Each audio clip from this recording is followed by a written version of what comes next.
지으신 창조주 그분은 능력의 하나님이십니다. 능력의 하나님, 약한 자 들어쓰시는 주님, 약한 자 들어쓰시며 넘치는 새 힘을 주시니 내 소망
한 번 더 나의 모든 것을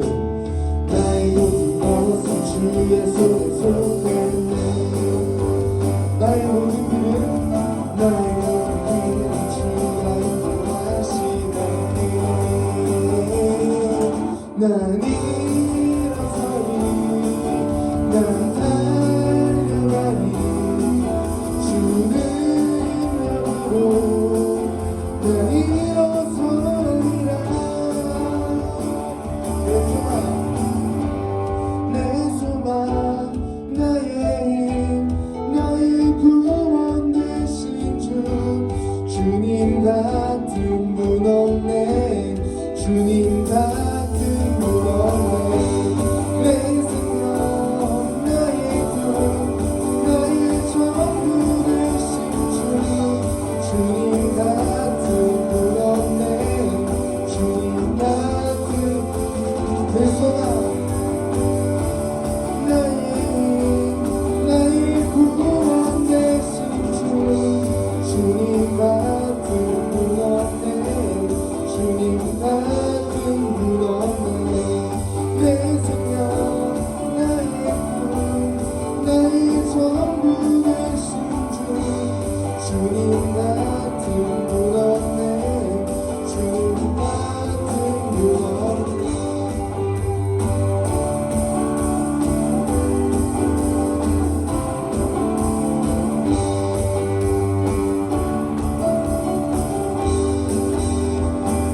우리의 전능하신 주님께 영광을 불러드리시기 바라겠습니다. 아멘.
네, 오늘 방송을 통해 말씀을 들으신다는 꿈터 학생들 그리고 선생님들을 환영합니다.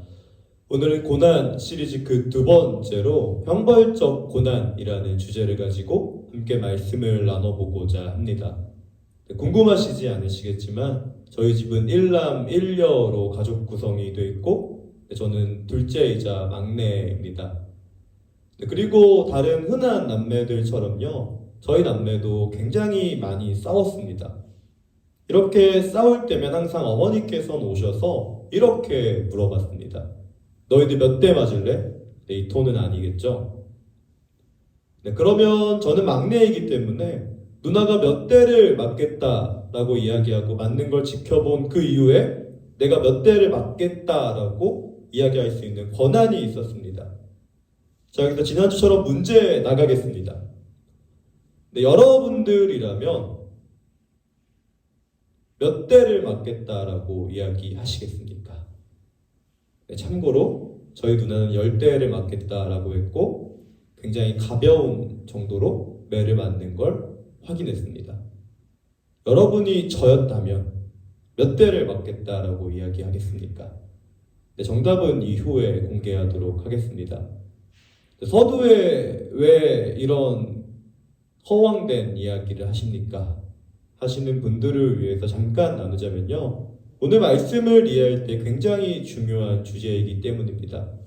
우리 본문의 사건을 살펴보기 전에 어떤 사건이 있었는지 먼저 살펴보도록 하겠습니다.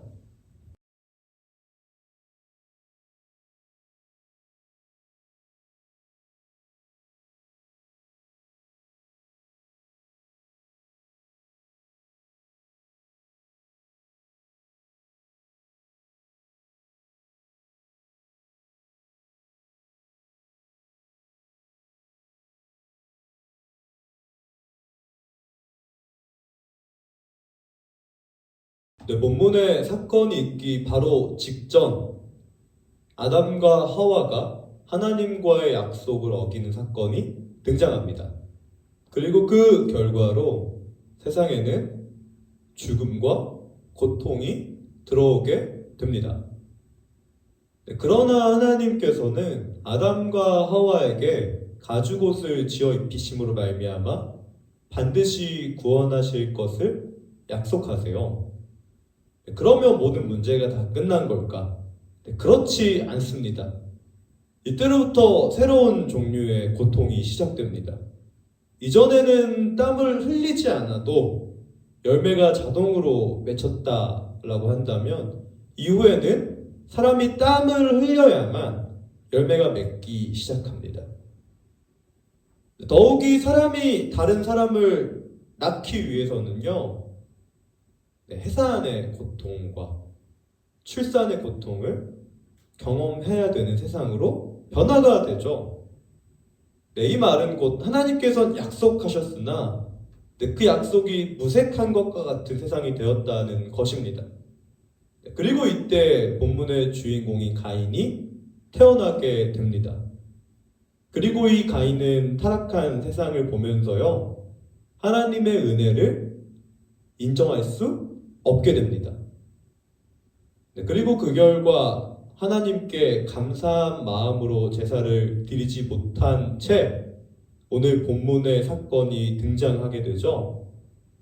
네, 오늘 본문은 우리에게 무엇을 말하고 싶은 걸까? 우리 이제 본격적으로 본문을 보도록 하겠습니다.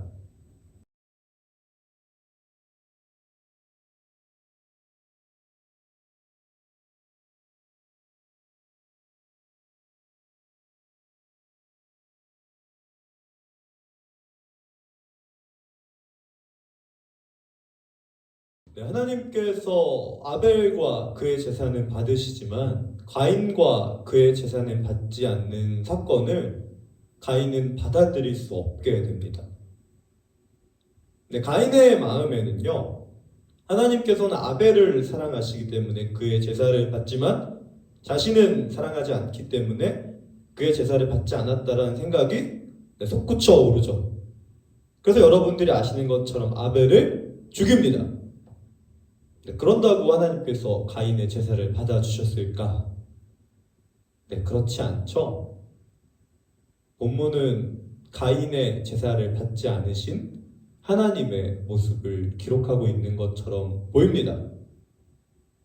하지만 가인의 눈이 아니라요, 하나님의 눈으로 보면 조금은 다른 이야기를 전달하고 있습니다. 아벨과 그의 제사는 받으셨으나 가인에게 두 차례에 걸쳐서 하나님께서 찾아오신 사건을 본문은 동시에 기록하고 있습니다. 이 말이 우리에게 이야기하고 싶은 것은 바로 이것일 겁니다.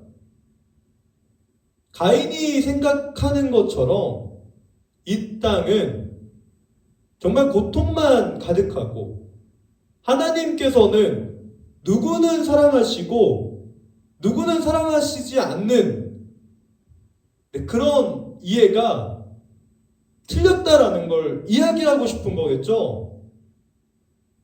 하나님은 사람의 제사를 받아주실 뿐만 아니라요, 그 마음에 감사함이 없는 사람에게 찾아가 주시기마저 한다는 은혜를 본문은 표현하고 싶은 겁니다.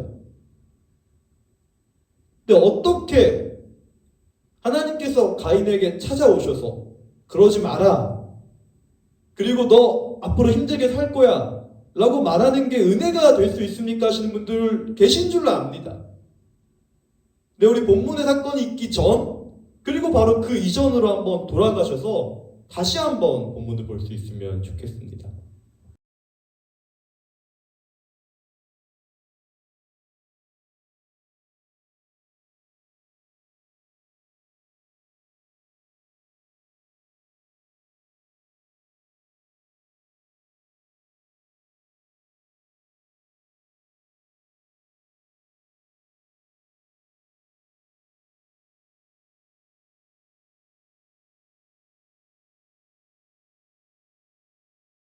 근데 본문의 사건이 있기 전, 그 이전에 이런 일이 있었습니다. 하나님께서 세상을 지으시고 사람에게 축복하십니다. 생육하고 번성하라, 땅에 충만하라 라고요. 그리고 이 축복을 들은 지 얼마 안 돼서 인간이 하나님과의 약속을 엎어뜨리죠. 네, 엎어뜨립니다. 그리고 저주를 받게 돼요. 땀을 흘려야만 먹고 살 수 있어? 해산의 고통을 통해서만 출산할 수 있어? 이렇게 저주를 받게 됩니다. 네, 그럼에도 아담과 하와가 비관하지 않고 이 땅을 살아갈 수 있었던 이유가 어디에 있겠습니까?